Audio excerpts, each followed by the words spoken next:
नमो भगवते वासुदेवाय।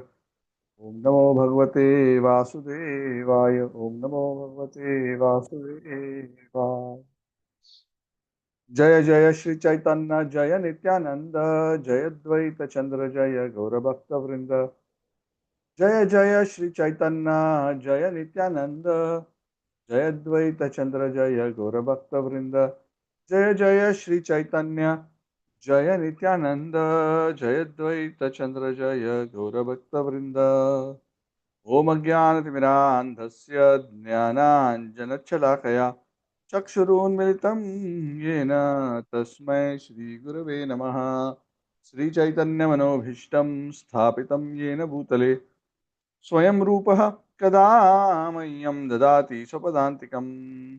वन्देऽहं श्रीगुरोः श्रीयुताः पदकमलं श्रीगुरून् वैष्णवांश्च श्रीरूपं साग्रजातं सहगणा रघुनाथान्वितं तं सजीवं साद्वैतं सावधूतं परिजनासहितं कृष्णचैतन्यदेवं श्रीराधाकृष्णपादान् सगणललिता श्रीविशाखान्वितांश्च।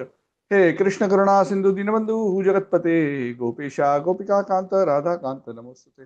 तप्त कांचन गौरांगी राधे वृंदावनेश्वरी वृषभानुसुते देवी प्रणमामि हरिप्रिये।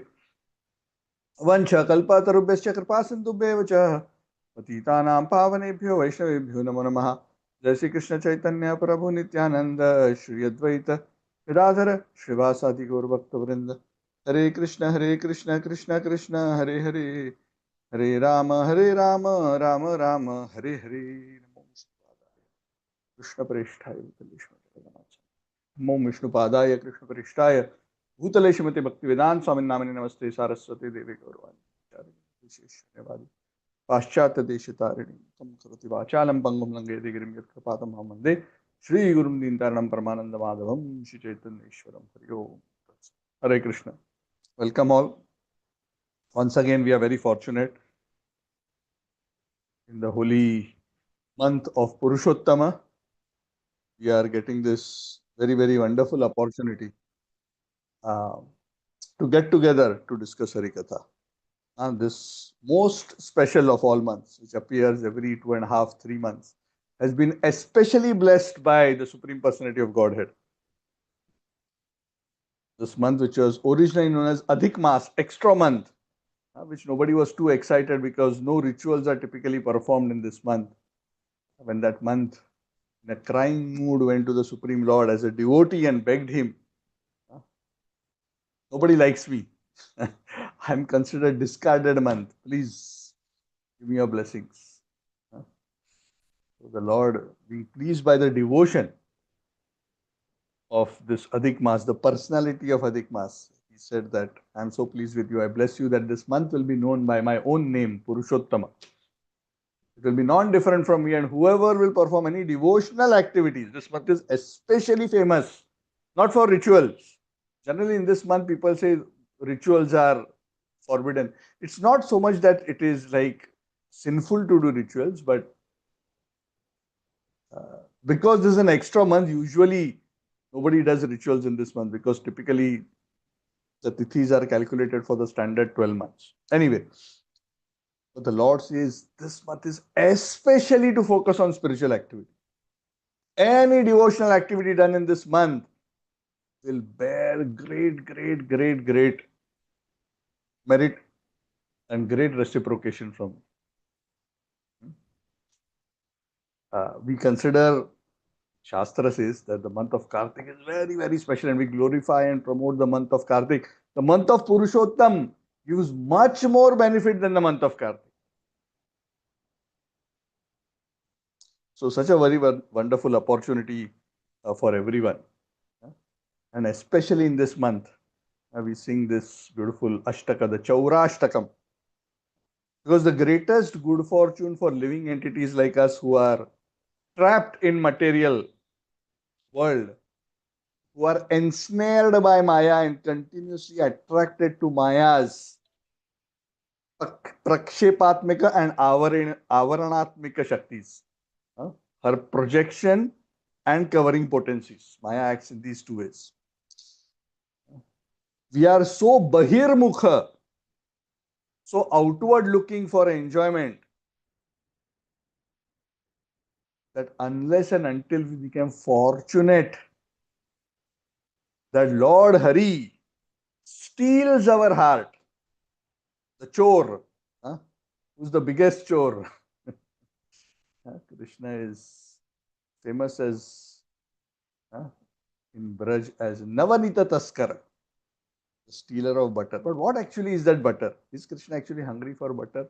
Krishna is hungry to steal the butter like soft heart of his pure devotees.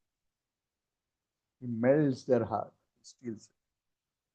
So when the heart of a conditioned soul becomes stolen by Krishna, which means it becomes so attracted to Krishna, it goes to him by his mercy, by his blessings, he attracts our hearts. Hari. First, he steals away all inauspiciousness, eventually, he steals away our heart. That is our greatest good fortune. Because once our heart is stolen by Lord Hari, by his beautiful form, his smile, his beautiful lotus like eyes, by his divine qualities, by his holy name, by his katha, then the attraction for the petty and actually misery causing phenomena of this material world ceases to charm our heart. That is the beginning of great good fortune. So we want to sing Chaurashtakam. Why Chaurashtakam? The 8 verses glorifying the transcendental thief. Oh Lord, in this month of Purushottam, I am not so great that you will come and steal my heart. Yet, because my heart is still not like butter. Lot of churning is needed. All the impurities have to be removed. But somehow, if you give special mercy in this month, so we make a very special endeavor in this month by our extra efforts to please the Lord, to attract the Lord, so somehow we can attract His mercy. And when we are able to attract His mercy and He steals our heart, maybe even 2%, 100% stealing of the heart happens at a very advanced level. It will make such a huge difference for the living entity who's running full speed towards hell. That attraction towards the Lord immediately arrests his decline and turns his face towards the Lord and begins his journey towards the supreme destination on the path of ultimate auspiciousness. So let us pray to the Lord. We are grateful. Without the Lord's mercy, how will we get even an opportunity to glorify the Lord this month? So, and those who speak and those who hear are equally benefited. So as long as you are hearing attentively, as long as you are not just put Zoom and disappeared somewhere else. I'm not saying you're doing that. I'm just saying that the benefit is proportional to our absorption. Anyway, so thank you very much. So we are actually continuing, like what I mentioned, for some of you who may not have read the messages, who are curious. My fault, my busy schedule because of certain changes with respect to my particular situation has made the Tuesday class a little difficult for some time. So we'll be switching between Bhagavatam and Chaitanya Charitamrita on Saturday for some time. Also by Krishna's blessings in this auspicious month, somehow I have been offered a very, very special blessing in the form of a service by ISKCON Congregational Development Ministry. So I will also be busy in that way. I'll share about that a little later. So it's a very important and wonderful service for the whole worldwide devotee community. So anyway, coming to the topic, so we will continue like this for some time. Let us see how things evolve, and we will see whether we want to start back Tuesday. But otherwise, we will continue for Saturday evenings like this for some time. So today, because we discussed Srimad Bhagavatam in the last week, I will discuss Sri Chaitanya Charitamrita today. So we are at the concluding chapter of the Madhya Lila of Chaitanya Charitamrita. And the chapter is about how Lord Chaitanya delivered the entire city of Varanasi, the residents of Varanasi. Varanasi has a very, I wanted to complete the chapter, but when I don't know whether I'll be able to complete today. So I'm not going to rush because there are some very, very sweet points here. So if it takes 2 classes is also okay. We should not miss out on the nectar. So no hurry. We have to discuss Hari Katha for the rest of eternity. So as such, no hurry. Let us relish it for our own purification and so that our hearts get attracted to the Lord. The fruit of proper hearing is that our hearts will get attracted to the Lord. The fruits of proper hearing is that we want to hear more. If our desire to hear about the Lord is increasing after hearing those, that means we heard properly. Of course, very initially, maybe sometimes a bit, oh, I heard Prabhu, now 1 week I heard, now 1 week I want to take break. I don't want too much Krishna Katha because conditioning is so strong. But over time, as we become purified, we enjoy and relish Hari Katha. Anyway, so coming back, we are talking about the Lord who delivered the residents of Varanasi. Now, why this Varanasi deliverance is so special that an entire chapter is dedicated to it? The reason is that the city of Varanasi, Kashi, especially,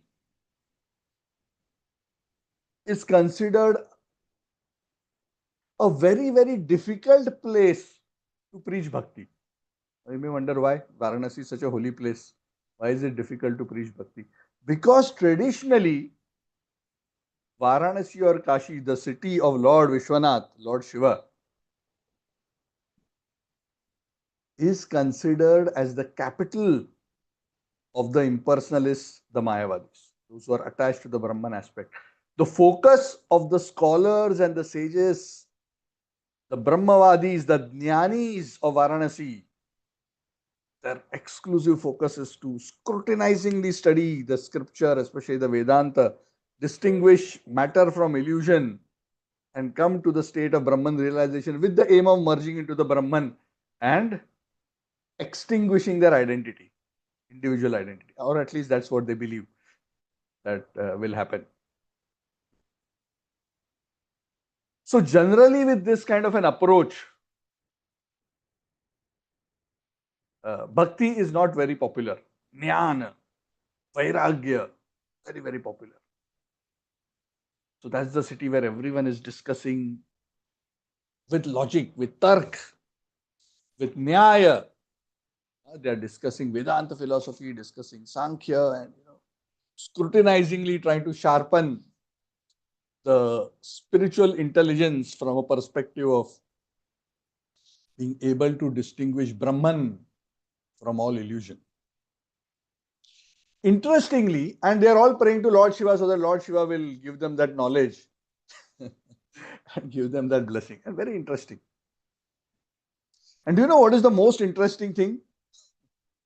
A very interesting thing. The most interesting thing about this whole thing is this Lord Shiva city. Yeah? Kashi is considered one of the oldest cities in history. Even by modern historical records, nobody can trace the origin of Kashi. It goes back like 10,000 plus years. Of course, we know it goes far more back. Very, very ancient city on the bank of the Ganges. Very ancient. Lord Shiva is eternally residing in Kashi. Now, something interesting is, it is said that whoever leaves his body in Kashi attains liberation. Attains liberation. So that's why many people go to Kashi even to die. When they're about to die, they say, let me leave my body in Kashi. And of course, bhaktas want to leave their body in Mayapur, Vrindavan, Jagannath Puri. There they will go to the spiritual world. But amongst the other schools, including the impersonalists as well as devotees of Shiva, they want to leave their body in Kashi. Because it is said, whoever will leave their body in Kashi will be liberated. Now, something very interesting.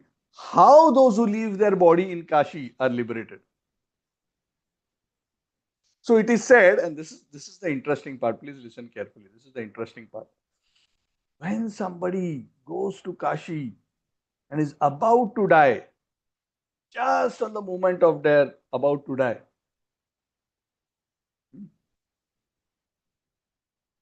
it is said Lord Shiva personally comes, may not be visible to others.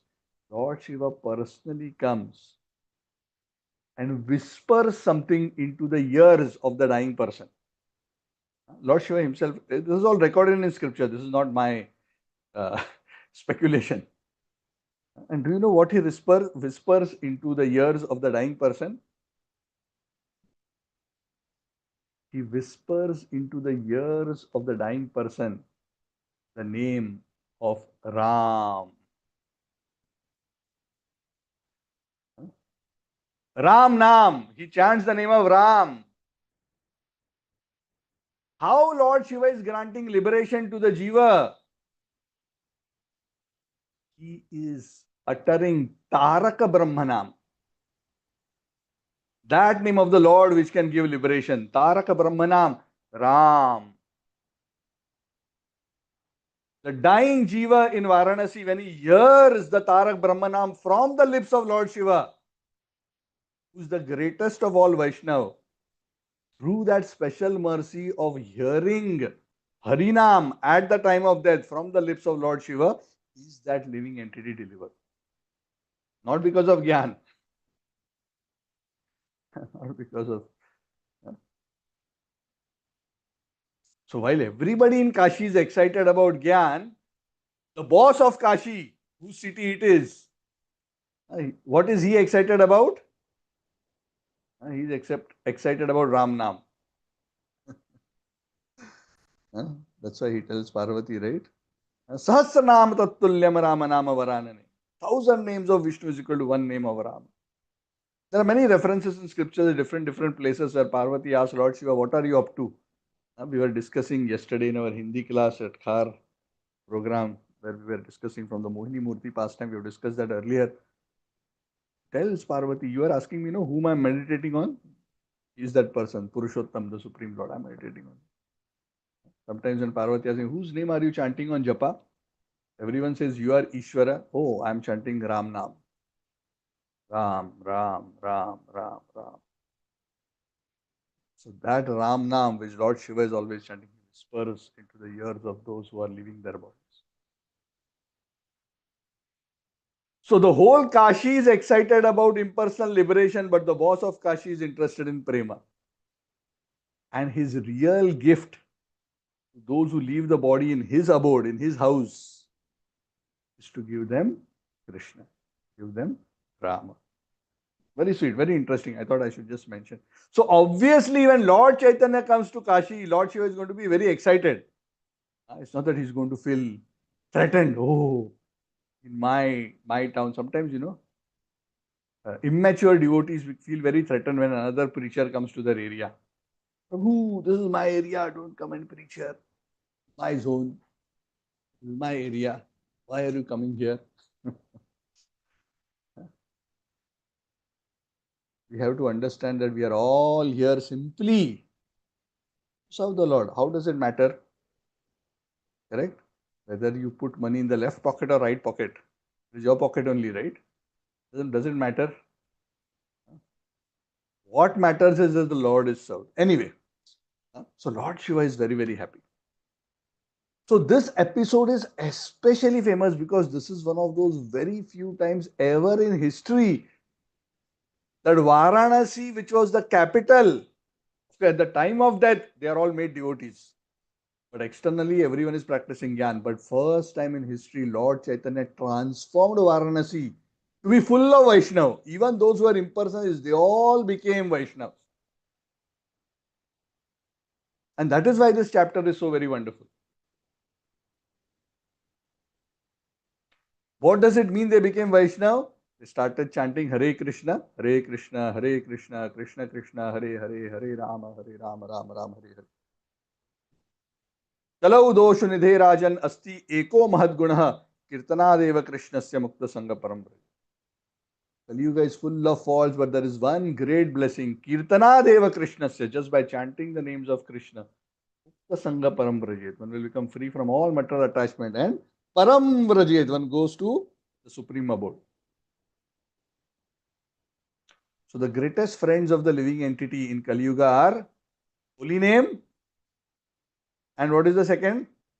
Any guess? Anyone wants to take a guess? First friend Vaishnav is संघ holy Prabhu name. Ji. Okay. What else? Yes, that is a very important limb of, because we get everything through Vaishnav Sangha. We do it in Vaishnav Sangha, but what is that limb? नामरुचि. Namaruchi is one. What else? After Namaruchi, what is second very important thing? Shravanam, Harikatar. Yeah, Jivdaya. especially Srimad Bhagavad. Lord Chaitanya came to Varanasi, he gave the holy name and he convinced the top leaders of Varanasi who were impersonalists, Prakashananda Saraswati and all his followers. And that is what we were discussing in our previous classes. Sorry, I've had a long break. I'm helping you recollect what we have been discussing. Lord Chaitanya very humbly as a Vaishnava. Vaishnava is not that I will teach you, I will fix you, you are wrong, I know, you don't know. That is not the approach of a preacher. Lord Chaitanya established the standards of preaching, humble preaching. Very humbly. We discussed all that, so I'm not going to go through that again. But very humbly presented himself. And when they asked him, what is the true meaning of the Vedanta Sutra? Lord Chaitanya explained that the true meaning of Vedanta Sutra is established in the Bhagavad. Vedanta Sutra written by Vyasa. Bhagavatam written by Vyasa. And Vyasadeva himself has said, Arthoyam Brahma Sutranam. The meaning of the Brahma Sutras I have given in the Srimad Bhagavad. So if you want to understand the Vedanta Sutra, read the Bhagavad. So he went through a lot of arguments, including arguments to explain. Not only in the Vedanta Sutra, the explanation of Bhagavatam, the Gayatri mantra which all the Brahmanas chant, the explanation of the Gayatri Artha Ruposau. All Vedic scripture verses, not my concoction. Lord Chaitanya quotes. He was not simply saying, because I am saying you accept. Not simply based on logic, based on scriptural quotes. Many, many verses he quotes. And he establishes Srimad Bhagavatam is the essence of all scriptures, is the explanation of the Gayatri Mantra, is the natural commentary by the author himself, Vyasa, on his own work, which is Vedanta Sutra. What can get better than this? Even liberated souls study the Bhagavatam because it's so attractive, because it has the Atmaram verse. Atmaramascha munayo nirgrantha api urukrame kurvanti ahitukim bhaktim itham bhuta guno hari. We discussed that also in great detail. I'm not going to go through that again. The true rasa, the highest pleasure of the heart, the mellows of rasa in relationship with the Supreme Lord for the individual soul are best experienced through the pages of Srimad Bhagavatam, especially when Nama and Bhagavatam are discussed in the association of Vaishnavas. Prabhu was mentioning about Vaishnava. With Vaishnava, what do we do? When we associate with Vaishnava, what does it mean? Going together and watching a movie? Who had wonderful Vaishnava association today? The whole temple went and saw a movie of South Indian Tamil star Vijay, who's now the chief minister. He went and saw. Oh, so nice. Dancing, singing. I don't even want to mention the name of some of those songs. Pretty scandalous. Is that Vaishnav Sangha? Prabhu, we all sat together, we ate popcorn, we danced at that song, we had wonderful Vaishnav association, we went back. No, what is Vaishnav Sangha? Satam prasanga mama virya samvido bhavanti ritkarna rasayana katha tajjushanadya pavarga vartmani shraddharati bhaktir anukramishati. Satam prasangam, in the association of Sata devotees, what happens? Mama virya samvido. Learn about my glorious activities. Discuss my glorious activities. Then, when you chant my holy names, when you discuss my activities in the association of devotees, bhavanti ritkarna rasayana katha. You will feel such great relief from the pangs of material existence, and you will feel such shelter giving shade and nectar in your heart. Tajjoshanadyapavargavartmani Shraddharati Bhakti. Not going to that right now. Even the liberated souls are attracted to Bhagavatam. So, Lord Chaitanya, I'm just summarizing, he makes all these arguments and just crushes all misconceptions by quoting scriptures of all these sannyasis. Vayam tu na vittarpyam uttama shloka vikrame yat shrinotam rasadnyanam swadu swadu pade pade. He goes on quoting Shastra after Shastra. Even liberators are enjoying every moment. And he concludes by advising Prakashanand Saraswati, please study the Srimad Bhagavad very scrutinizingly. Then you will actually understand what the Brahma Sutra is trying to say. Always, he says, do two things. Huh? Always discuss Bhagavatam, constantly chant the holy name of Krishna. In this way, you will attain liberation very easily. For all of us sadhakas, these are very, very important things.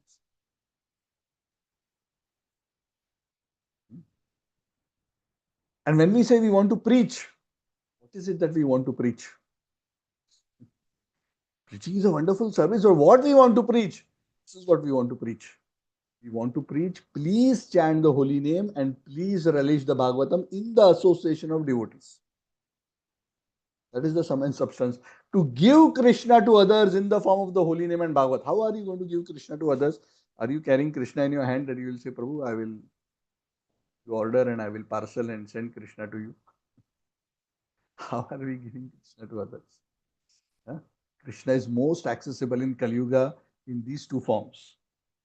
Holy name, Kali Kale Nama Rupe Krishna Avatar. Krishna is present in his holy name, is not different, especially in Kali Yuga.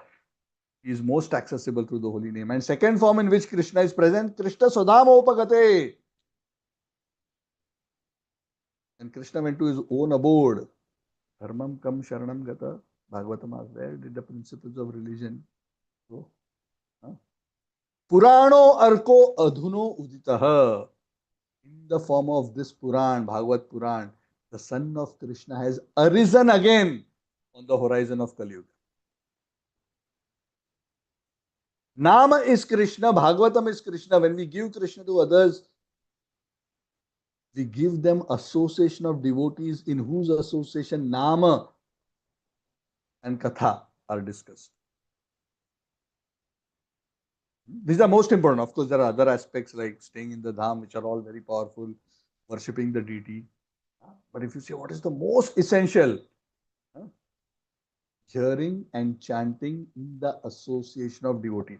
That's the bottom line. If you want to just underline anything, hearing, and Prabhupada will often repeat this, hearing and chanting in the association of devotees. Satam, prasangam, mama virya, samvido. So that is Lord Chaitanya's instruction. You want to get liberated? Here is the simple formula. No need to speculate too much, do too much grammatical analysis, and don't take this dry path. Take the path of relishing. Take the path of ras. Always discuss Bhagavatam and constantly chant the holy name. That will give you true bliss above the bliss of Brahman. So all this wonderful discussion happens, and the sannyasis are so satisfied. And at that time, the Brahmana who was there from Maharashtra was with Lord Chaitanya. He told the sannyasi, because he was there, right? He is the one who arranged all these things, this whole meeting between Prakashananda and the sannyasis, his disciples, along with Lord Chaitanya. So he told them, do you know, Lord Chaitanya, this Atmaram verse that Lord Chaitanya just quoted, Lord Chaitanya explained that in 61 ways. And I said, 61 ways. And And they asked Lord, please explain, we are also so eager to understand. So Lord Chaitanya again explained the Atmaram verse and everyone was shocked. After hearing Lord Chaitanya's explanation, they are so shocked. Who can explain? This must be the Supreme Personality of Godhead. People were offering obeisances to Lord Chaitanya again and again. They concluded that he must be Krishna. They were chanting the whole. When these sannyasis were converted, the whole Kashi was converted. Yad yad acharati shreshtas tattva devetaro janas sayat pramanam kurute janas tad anuvartate. Whatever the great people do, common men follow. Chaitanya Mahaprabhu not only delivered the Mayavadi sannyasis, after because of their deliverance, all the scholars of Varanasi, they also started studying Srimad Bhagavatam. The common people started chanting the holy names. Chaitanya Mahaprabhu delivered the entire Kashi. And then very happily delivering all of Kashi. And he practically converted Kashi into, the Chaitanya Charitamrita says, into Navadvip. Navadvip is the place where Lord Chaitanya induced everyone to take up to the holy names. Now he transformed Kashi. This has never happened in history. Never happened. Imagine how happy Lord Shiva will be. A true preacher of Krishna consciousness never said, oh Prabhu, somebody else came and preached. This is my area, why he preached. Lord Shiva is always in the mood of service. This is the example of the great personality. Even though he is Ishvara, he is Mahesha, he is an expansion of the Lord, he is an empowered Gunavatar of the Lord. But they have such a mood of service towards the original Supreme Personality of God. Finally, Lord Chaitanya came back to his home. Home means wherever he was staying in Varanasi. And he was sitting with his own close associates, Tapan Mishra, Chandrasekhar Acharya, this Maharashtrian Brahman, and a few others.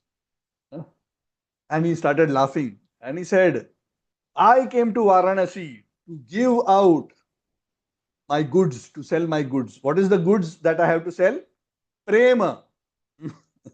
I have come to give the goods of ecstatic love. I came to Varanasi. But for a long time, there were no customers who were willing to buy my goods. And I was thinking, as a trader, I have come to sell my goods. Nobody is buying. I have to carry back all my goods and go back. Because he came from Puri, right? I have to go back to Puri. Which means I didn't do any business. So a trader becomes sad when he cannot do business, right? He came to sell, hoping he can sell, but he cannot sell. And then Lord Chaitanya gives credit to these devotees. He says, actually nobody was willing to buy, but because you all were so unhappy that nobody was buying, and that you were so unhappy that I will have to carry the goods away, because of your sincere desire that this special product of Krishna Prem be distributed, Krishna has made it possible for this love of God, this gift of love of God to be given away to all the residents of Kashi, that too free. Free. I have given it for free just because you want. That shows the power of the pure devotee. That's why a Vaishnava's blessings, a sincere Vaishnava who's very dear to Krishna, what to speak of pure devotees, their blessings are anyway. But even for those who are sincere devotees, those who are empowered, even the Madhyamadhikaris, Krishna empowers them to give others Krishna, give others the seed of transcendental faith. Of course, these were not even just ordinary devotees. These are very, very exalted devotees. Lord Chaitanya gives them credit. He says, because of you, I have given out free. And the devotees are very humble. It's, oh Lord, you are giving us credit. You have come to deliver the fallen souls. You delivered them in the east, in Bengal. You went to South India, you delivered them in the south. Now you are delivering them here. You went to west also, you delivered. Lord Chaitanya went all the way. He was in Bombay also. Mumbai.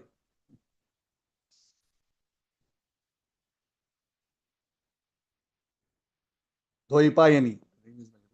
At that time when Lord Chaitanya traveled, Bombay was 7 islands. Dvaipayani. It was known as Dvaipayani. It was a network of 7 islands. And now through landfill and everything, it has become like almost like one big island like shape, but it used to be 7 islands. You have gone to the east, you have gone to the south, you have gone to the west. Now you have come to the north and delivered Varanasi. It's so special. Huh?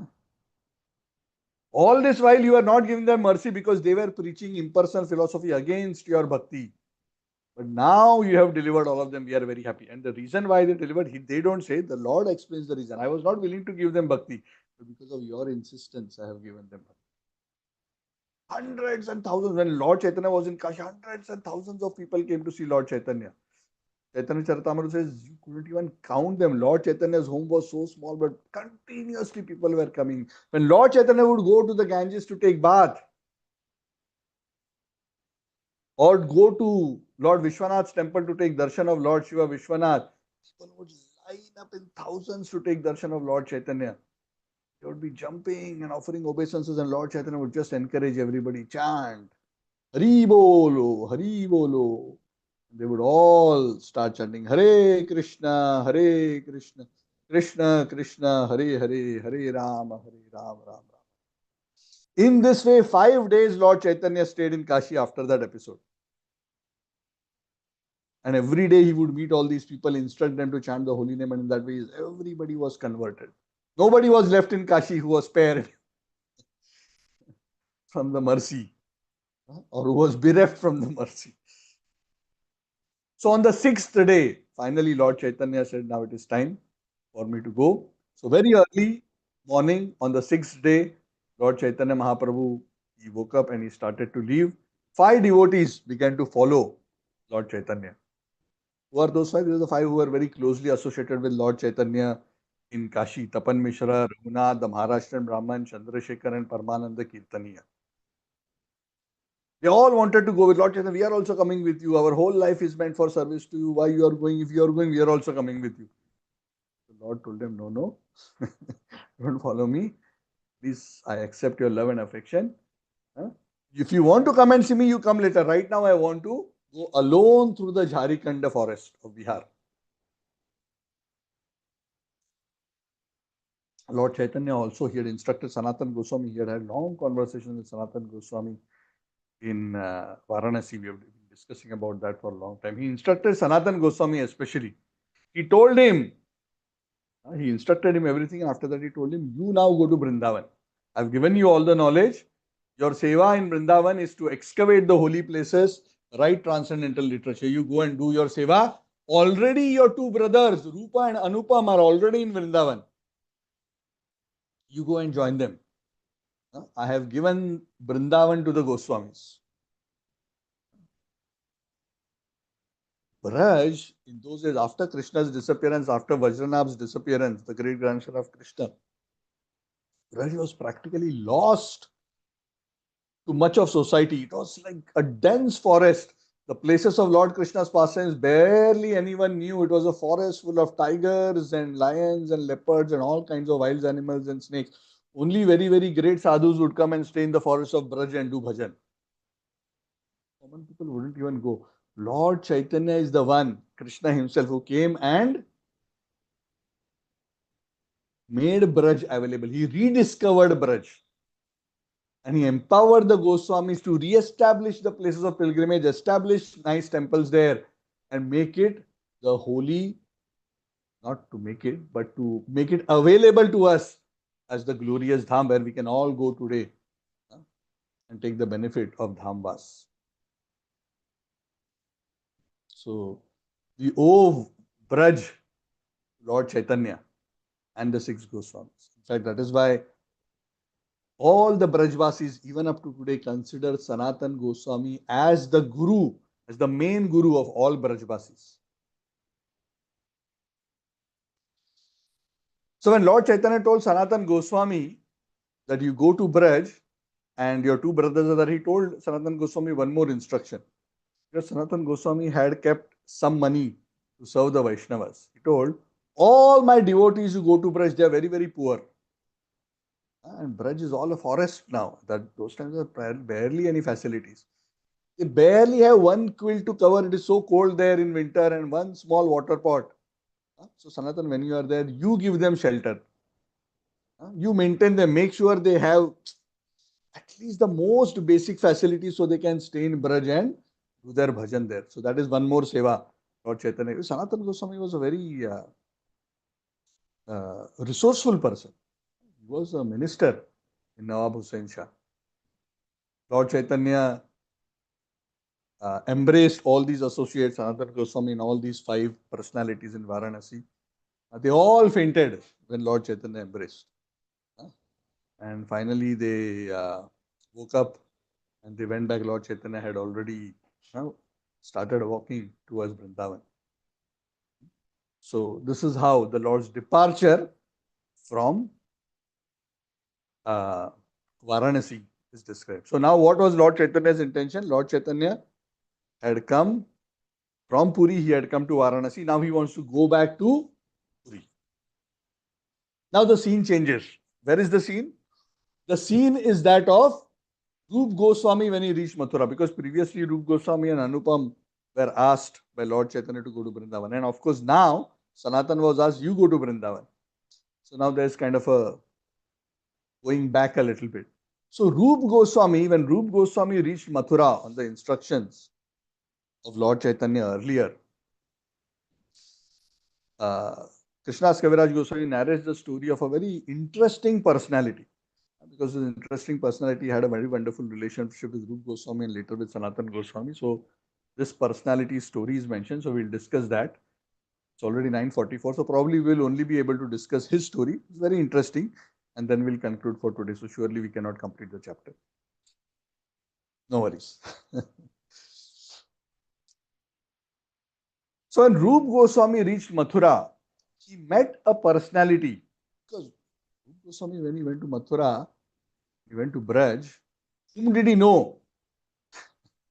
He was not expecting to meet friends there or acquaintances there. He was so surprised that on the bank of the Yamuna, at a place known as Dhruva Ghat, Dhruva Maharaj performed his pastimes in Madhuban. We visited that place, Madhuban, where there's a temple of Dhruva Maharaj on Dhruva Tila. A very, very sweet place. There's a Dhruva Ghat on the bank of the Yamuna. So he met a personality by the name of Subudhi Raya at that particular place, and Rup Goswami was very, very happy to meet. Now some history of Subudhi Raya is mentioned by Krishnadas Kaviraj Goswami. It is very interesting. Please listen attentively. Formerly, now at this particular time when he met him, this Subudhi Raya was a sadhu. He was a Bairagi, he was a sannyasi. But Krishnadas Kaviraj Goswami mentions that formerly Subudhi Rai was a very big landlord, zamindar in Bengal. So huge land, earning in millions in today's terms. That time it is said Subudhi Rai had a servant, a Muslim servant by the name Sayyid Hussain Khan. Very interesting. So the Sayyid Hussain Khan, he was much younger, of course, he was almost like the age like a son to this Subudhi Rai. And he was, being taken care of by Subudhi Rai for all practical purposes. Lord Subudhi Rai was very affectionate. He was not discriminatory, even though he was a Muslim, he was not discriminatory, but he was very considerate and taking care of, this Sayyid Hussain Khan also very nicely, as he was doing for others. So one day, at one time, the various servants of Subudhi Rai were engaged in digging a lake. So Subudhi Rai was a very great Vaishnava. They were all engaged in digging a lake. So in the process of digging the lake, apparently this servant of Subudhi Rai, Sayyid Hussain Khan, he made some mistake. It is not mentioned what that mistake. He did some mistake.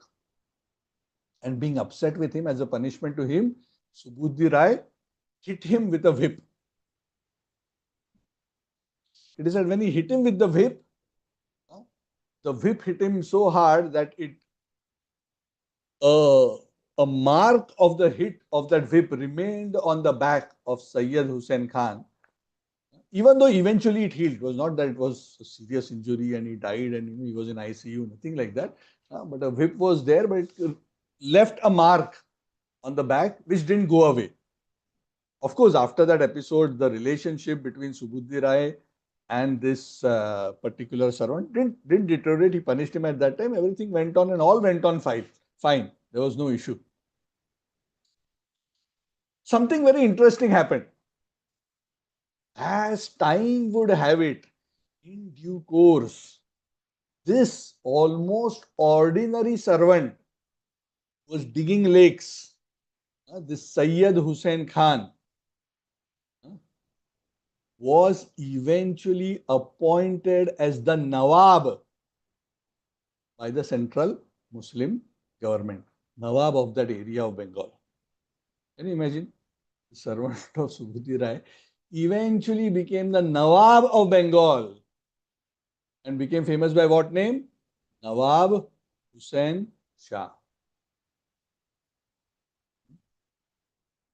Famous Nawab Hussain Shah. This servant of Subhuti Rai became Nawab Hussain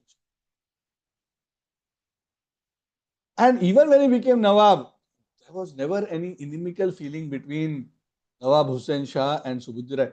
He always appreciated Subhuti Rai because Subhuti Rai always throughout his whole life had been very affectionate towards this particular Sayyid Hussain Khan, especially when he was under his service. In fact, Nawab Hussain Shah would help Subhuti Rai after becoming a Nawab so that he also prospers. So in that way, they had a very nice relationship, almost like a father and son. This Nawab Hussain Shah in due course got married. And then after marriage, Nawab Hussain Shah's wife, she, even though it's not mentioned here in detail, it is said when his wife was enjoying with him, she saw the mark of the whip on the back of Nawab Hussain Shah. And that mark of the whip was bothering the mind of the wife very much. Radha Maharaj says it was interfering with her enjoyment. So she was very disturbed. So she asked about this episode, what is this mark and how did you get it? And he said, no, episode, Subhuti Rai, I made some mistake, he punished me, nothing about it, we are very good relationship. No, how come he did? How dare he do that to my husband? How dare he do that to Nawab Hussain Shah? You must punish him. No, I don't want to punish him. Oh, you must punish him.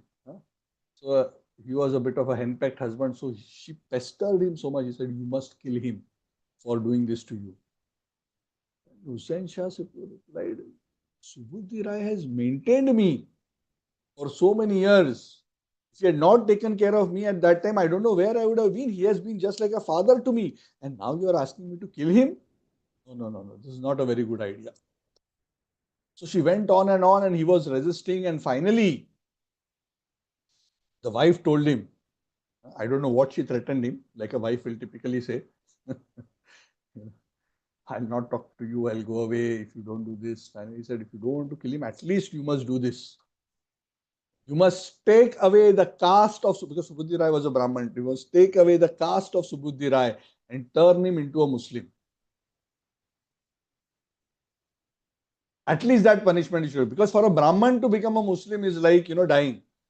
I said, how can you even say like that? To do like this is almost like killing him. No. You must do at least this. Otherwise, whatever.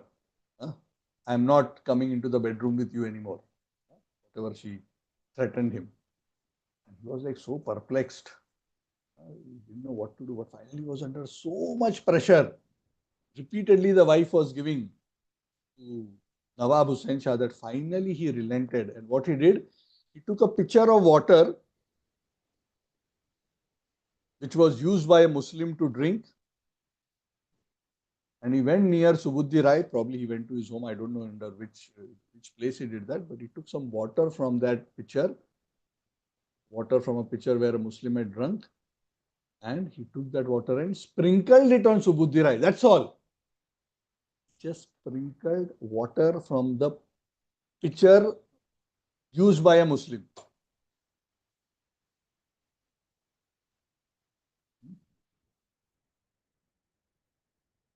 And in those days, the Hindus and especially the higher Dvijas amongst the Hindu community were so careful of disassociating themselves from the Yavanas because they were so unclean, because they were cow killers and beef eaters and so violent and in so many ways unclean,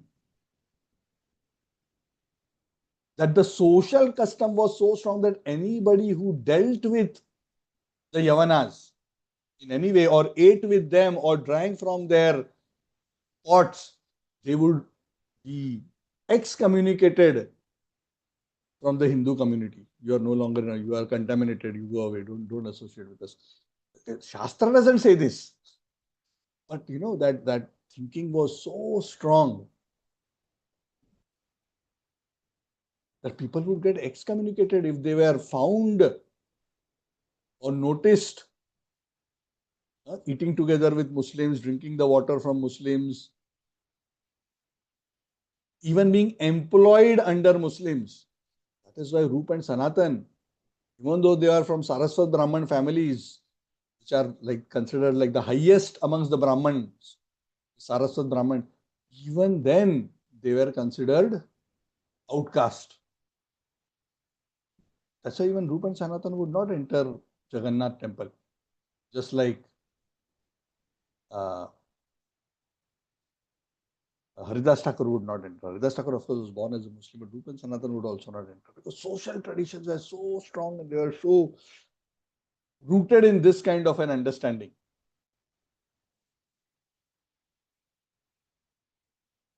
That people would be excommunicated to the extent that they were like forced to become Muslims, even though they didn't want to because of the social pressure, because nothing else. So this was very easy ways that in those days the Muslim governments would convert Hindus. They would put some beef into the well, drink the water, okay, the full village is now converted. Go and sprinkle on the Brahmanas, or in various ways, or they would impose the jizya tax on the Hindus and torture them by taxing them so much for being kafirs that they finally, some of them, they would say, I cannot pay tax, I'll die, better I become Muslim. They would become Muslim. So that is how they would. Their conversion was not based on spiritual persuasion or higher argument, but based on coercion, threat, inducement, etc. So this was going on. So anyway, Subhuti Rai was also a victim of the social situation at that time. Subhuti Rai was a very elevated person in his heart. And Subhuti Rai was already, his age was such that he was already 50 or near 50, and he was thinking, anyway, I want to, it is time for me to retire, take sannyas. And now this episode happened. This is Krishna assigned to me that I must retire from material life and just take full shelter of Krishna. So it is said he left his family after this particular episode. He left his business, a very, very huge zamindar, and he went straight to Varanasi. Please understand, in those days, Braj was practically undeveloped. Hardly anybody would go to Braj. It was a big forest. So he went to Varanasi, which is considered one of the most learned cities for the Sanatanis. So he went to Varanasi, Subhuti Rai. He said, this is what has happened to me. People are saying I have become Muslim because of this. Please tell me how I can undo my conversion. How I can do Ghar Wapasi. Wapasi means coming back home to the Hindu fold and get back my Brahman caste. So he went around asking many Brahmins, different Brahmins had different opinions. Some Brahmins said, oh my God, such a big thing happened. Somebody sprinkled water on you from a pot. Can you imagine? I mean, what is Subhuti Rai's fault in this? Zero fault, right? But you see, sometimes, people get so caught up in trivialities of external purity and impurity. They said, you cannot be saved. There's only one way for you to be saved. The only way that such a grievous offense you can be saved from is that you must drink boiling hot ghee. And when you drink the boiling hot ghee, the ghee will go inside and burn you, and it will purify you from inside. And you will die. Then next birth, you will get your caste back. Huh? So Vidura is saying, my God, what kind of suggestion this is? Huh? And then he went to other Brahmanas and he said, they are asking me to drink ghee. No, no, no, not needed. What is this? There's no need to give up your life. This is not such a big deal. Huh? So even amongst the Brahmanas, there were different opinions. Subhidra was confused. What am I supposed to do? So at that time when he was in Varanasi, it is said Lord Chaitanya visited Varanasi at the same time. Subudhi Rai took shelter. He met Lord Chaitanya Mahaprabhu. The Lord was at Varanasi. I think this was in the first trip of Lord Chaitanya to Varanasi. It seems like, because this has been explained like a flashback. Huh? So Lord Chaitanya said, no, what is this? No need to drink ghee, no need to give up your life. Lord Chaitanya said, he is Krishna himself, he is the maker of religious principles. Lord Chaitanya was not into all this caste-based discrimination. He was very, very broad-minded. He said the ultimate purifier is the holy name. What to speak of this? This is such a small thing. Even the greatest of sins, this is not even a sin, this is not even your fault, but even the greatest of sins can be cleared by chanting the holy name. So Lord's advice to him was two things. Anyway, now you have renounced your life in the sense that you have given up family and everything. So go to Vrindavan and continuously chant the holy name. Nirantara Loyanam.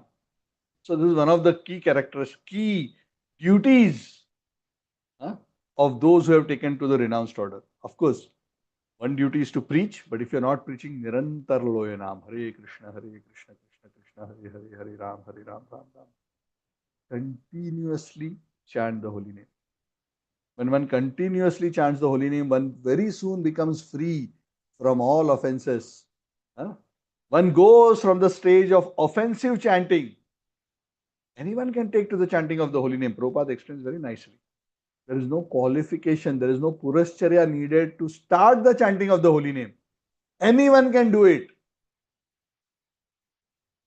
Initially, one may be offensive in chanting the holy name, but by continuing to chant the holy name, slowly one clears all the offenses. By the time all the offenses are removed, even at the stage of namabhas, even before pure name comes, even the namabhas at a higher stage has the potency to destroy all sins. You don't have to worry, Subudhi Rai. You think, of course, there is no sin, but if you and society believe there is some sin or fault in you, just take shelter of the holy name. And as you clear your consciousness, and you reach even namabhas, eka namabhase tumara papa dosha yabe, ara nama laite Krishna charana paibe. First, all your sins will be destroyed by namabhas, and eventually, when you reach the chanting of pure nam without offense, when you chant nam abhas clears all sins and can grant you liberation. Nam abhas can grant you liberation, not Shuddha Nam also. Even abhasa of the nam has the power to grant liberation. But when you continue to chant, you come to Shuddha Nam, Hare Krishna, Krishna Krishna, Hare Hare, Hare Ram, Ram Ram, Hare Hare. When you repeatedly chant the Shuddha Nam, Ara Nama Laite, Shuddha Nam, Krishna Charana Paibe, you will attain pure love for Krishna. You will achieve shelter at the lotus feet of Krishna. So first offensive, Namaparad, then Namabhas, the clearing stage. As one goes higher in the clearing stage, one destroys all one's sins, one attains liberation, then one enters pure Nam. And pure Nam, when cultivated, will develop love. This is the power, Prabhupada says, of the Hare Krishna Mahamantra, that we will gradually be relieved from all material contamination and we will get shelter at the lotus lotus feet of Krishna. Ara Krishna nama laite Krishnera sthane sthiti mahapatakera haya ei prayashiti. You have not done any offense, but even if there is a mahapataka means great sin. Murder, illicit sex, Gauhatya, Guru Droha. There are many Mahapatakas identified. I'll not go into that right now, but there's some Mahapataka, big sins. Shastra says. No sins can touch you if you are chanting the holy name.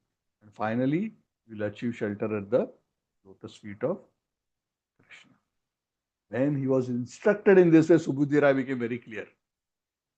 All doubts resolved. No need to drink ghee, no need to die. I have my path very clearly. I renounced the world. I wanted to take shelter of Krishna. My mind is very clear. What is the clear instruction? And this is a lesson to all of us. Of course, for him, because he was a renounced, he was asked to go to Braj. We can make our home Braj. We worship the Lord in our home and our home becomes Braj. So what we have to do? Chant Hare Krishna, Krishna Krishna, Hare Hare, Hare Ram, Ram Ram. And the other thing, like what he instructed all the residents of Varanasi, chant the holy name, study the Srimad Bhagavatam in the association of devotees. These are very powerful instructions.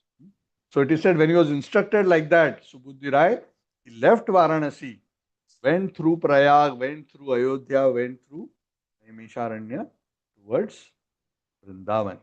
He stayed in Naimisharanya, it is said, for some time. When he was in Naimisharanya, Lord Chaitanya left Varanasi and Lord Chaitanya went to Prayag.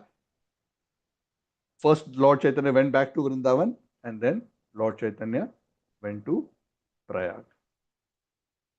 So I'm going to stop here. It's just beyond 10. So Subudhi Rai, a few more pastimes continue. We'll discuss this in the next class. And we should be able to, Krishna willing, complete the discussion. So a little bit more about Subudhi Rai's interactions in Vrindavan with Rupa Goswami and with Sanatan Goswami is described. And then a little bit more about Lord Chaitanya and how he traveled after leaving Varanasi is described. And that will bring an end to the Madhya Lila. And the last part of this chapter is actually a summarization of the entire Madhya Lila. But in terms of verses, not much is there. Most of the verses are summarization of the Madhya Lila.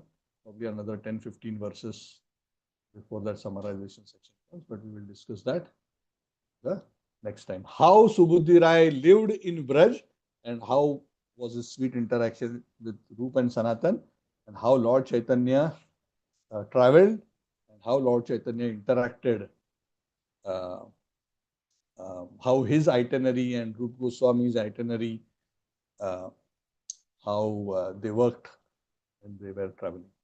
So we'll discuss that in the next class. Thank you so much. Any questions or comments? Haribol, Madan Mohan Prabhu. Hare Krishna. Tarun Prabhu, you have a question? Yes, Prabhuji. One question I have. Hare Krishna, Dhanvat Pranam, Prabhuji. Haribol. Prabhuji, one question I have. This is in context like some people are basically chanting continuously. Means it is observed, but at the same time they are also committing a level of offenses, and which is also we see in ISKCON too. So what happens to them technically, and will they get purified over the time, or they will get punished?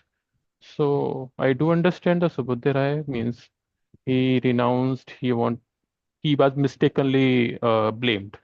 But what will happen to those people who is intentionally doing as well as doing the chanting? It will certainly not nullify, but what will happen to them? Yeah, so if one, because of ignorance, is committing offenses, then by continuing to chant the holy name, if there is sincerity, even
Hare Krishna.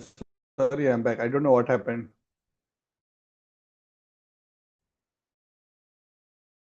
I was kicked out of my back. So, continuing again on the question. Yeah, so if one is offensive, the Chaitanya, in the Chaitanya Charitamrita also it is very clearly said, and we say this in ISKCON temples every day after we recite the 10 offenses. That if one is deliberately offensive towards the holy name, has that mentality of offensive, one is not endeavoring to clear himself and wanting to get clear, then even if one goes on chanting for millions of lives, one will not attain the actual fruit. So the fruit of the holy name is explained like this.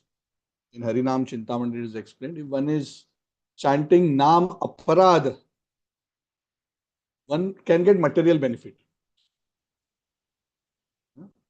Through Nam Abhas, one can be free from all sins and go up to the point of liberation. And through Shuddhanam, one will get Krishna Prema. So one can start at Namaparad. Because we are conditioned, our chanting may be offensive. But in the association of devotees, we have to learn what are the offenses. We have to make an endeavor to clear the offenses. If we remain offensive and especially so deliberately out of indifference or envy towards the Lord or his devotees, then we'll be stuck. There may be some material benefit which may still come, but punishment will also come. It's not that it is totally fruitless. It's not that it is totally fruitless. And the holy name is never fruitless. You will get some material benefit for chanting the holy name. But because you're offensive, there will be a reaction to the offenses also.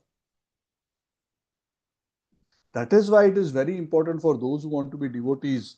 Satam prasanga mama virya samvita. We have to come to the point of chanting and hearing the Bhagavad in the association of devotees, because they will tell us the right mentality, the right consciousness in which to approach the Lord, in which to approach the holy name, in which to chant.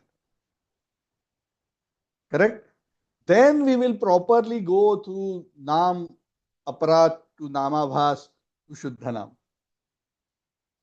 You get it, Prabhu? Yeah, otherwise one will not achieve prem, even if it's not simply about vibrating and making sound. And the pure name comes from the soul, not from the tongue and the larynx, the vocal cords. Yes, bro, that's true. Okay. Bro, I have one question from Go ahead. Srimad Bhagavatam last class. Okay, go ahead. Can I ask now? Yeah, I'm okay. If others want to Yeah, drop, they can drop. Otherwise, we can yeah, continue. sure. So this question is in context of Ravan. So as Ravan was anyways very elevated person in terms of the scriptures and all, Prakant Pandit the. So in that sense, was he aware of that Lord Rama is actually Narayana when he is fighting, or he was just not aware of? I mean, just thinking He love. was told multiple times. Of Mm-hmm. course, he is ultimately Jai Vijay Ravan and Kumbhakarna. So they are Yeah. playing a Lila. Of course, in the Lila, they are not aware. Because they are playing a role, they are covered by the Lord's Yogmaya potency. So in that sense, they are not aware. They are not thinking, I'm acting as Ravan now. They are in the role by the Lord's energy and by their desire to serve. But time to time, they were mentioned that Kumbhakarna warned him. Vibhishan warned him multiple times. So many Yeah. others tried to give him good advice. Mandodari gave him. But his lust. See, the problem is sometimes we know. How many of us here don't know any scripture, don't know what is the highest goal of life, don't know what is the right thing to do? Why we still do mistakes? Why we are still not able to follow the proper path? Arjuna Because asked of this question to Krishna. What was Krishna's answer? What was Krishna's answer? because of the lack of control of the mind and the senses. And that is manifest as It is Amit lust Prabhu only. wants to It is say. lust only that that was, I think, the answer. Very good. Yes, Amit Prabhu is studying scriptures very nicely. Amit and Priya. Thank you. So then, of course, you are also on the right track. Why the mind is uncontrolled? काम एष क्रोध एष रजोगुण समुद्भव आशनो महापाप्मा विद्धेन महे वैरिणा. Arjuna asks, even though unwilling, I know this is wrong, but I'm unable to control. I'm still doing it. Why, Krishna? Why? Kama esha. These are the real enemies. So Ravan is the personification of the evil of Kam. He was a serial rapist. Before abducting Sita, he has raped so many celestial ladies. He was cursed so many times. In fact, people say that, oh, he was so nice, he didn't make any effort to, force himself on Sita Devi, but it was not true.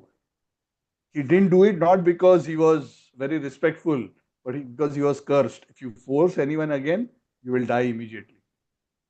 So he was repeatedly every day going to Sita, please be my wife, please be my wife, please give up Ram. He